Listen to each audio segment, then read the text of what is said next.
ഐഷയും ഹൃദയും ഇപ്പോൾ കരിമ്പനയ്ക്കൽ ഹാളിൽ എത്തിക്കഴിഞ്ഞു. അവർ കാത്തിരിക്കുന്നത് തങ്ങളുടെ പ്രിയപ്പെട്ട ഇർഫാനയ്ക്ക് വേണ്ടി കൂടിയാണ്.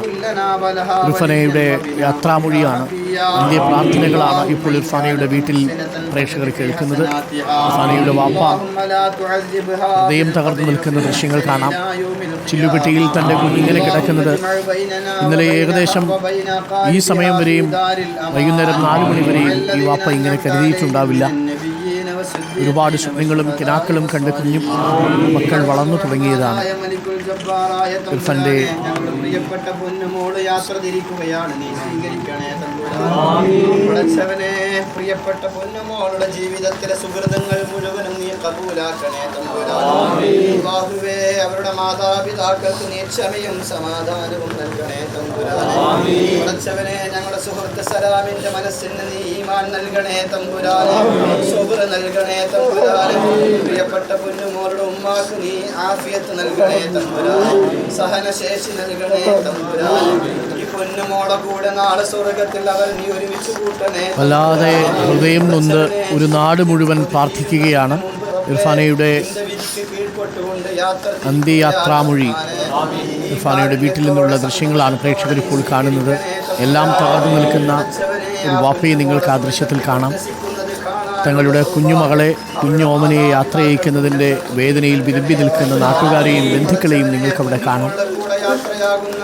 2022 ജൂലൈ മാസത്തിൽ നിയമസഭയിൽ കോങ്ങാട് MLA ഒരു സബ്മിഷൻ ഉന്നയിക്കുന്നുണ്ട്, ഒരു സത്യക്ഷണിക്കൽ ഉന്നയിക്കുന്നുണ്ട്. ആ സത്യക്ഷണിക്കലിൽ ഈ പനയംപാടത്തെ അപകടത്തിൻ്റെ കണക്കുകൾ എണ്ണിപ്പറയുന്നുണ്ട്.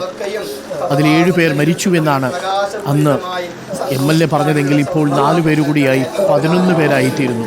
അതിലൊരാളാണ് ഇപ്പോൾ ഈ യാത്രയയപ്പ് നൽകുന്ന ഇർഫാന.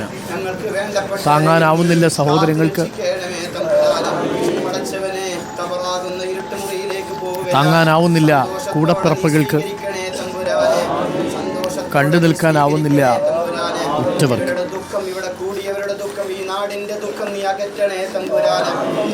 ഉള്ളിലെയ്യുന്ന സങ്കടക്കാഴ്ചകളാണ് ഈ ഗ്രാമത്തിൽ നിന്ന് നമ്മൾ കാണുന്നതും കേൾക്കുന്നതുമെല്ലാം. ചേതനയേറ്റ 4 പിഞ്ചോമനകൾ അടങ്ങുകയാണ്. ചെറുളി ഗ്രാമം പൂർണ്ണമായും തേങ്ങുകയാണ്. എന്താണ് തൻ്റെ ചേച്ചിക്ക് പറ്റിയത്, താത്തയ്ക്ക് പറ്റിയത് എന്നത് അറിയാതെ നിൽക്കുന്ന സഹോദരനെ കാണാം. തകർന്നിരിക്കുന്ന രക്ഷിതാക്കളെ കാണാം.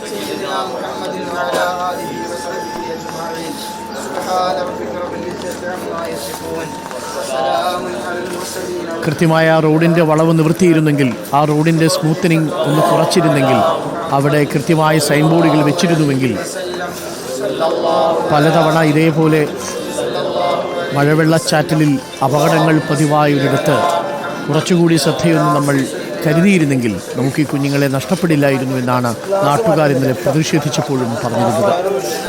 ഇപ്പോൾ ഇർഫാൻ ഷെറീൻ്റെ വീട്ടിൽ നിന്നും ഇർഫാൻ്റെ ശരീരം തുപ്പനാട് കരിമ്പനയ്ക്കൽ ഹാളിലേക്ക് മാറ്റുകയാണ്. അങ്ങനെ ഇർഫാനും വിട പറയുന്നു. ബാക്കിയുള്ള സുഹൃത്തുക്കളെല്ലാവരും ഇപ്പോൾ തുപ്പനാട് കരിമ്പനയ്ക്കൽ ഹാളിലേക്ക് എത്തിക്കഴിഞ്ഞു. ജീവിതത്തിലും മരണത്തിലും വേർപിരിയാത്ത സുഹൃത്തുക്കളായിത്തീരുന്ന 4 പേർ. ഇതിൽ നിന്ന് അത്ഭുതകരമായി രക്ഷപ്പെട്ട അജിനാശ്വരൻ മാത്രം. മൂകസാക്ഷിയായി, ഈ അപകടത്തിൻ്റെ സാക്ഷിയായ കുഞ്ഞു മാത്രമാണിപ്പോൾ ഇവരുടെ ഓർമ്മകൾ പേറി അല്ലാതെ നടുങ്ങുന്ന ആ ഓർമ്മയുമായി ഇപ്പോൾ ജീവിക്കുന്നത്.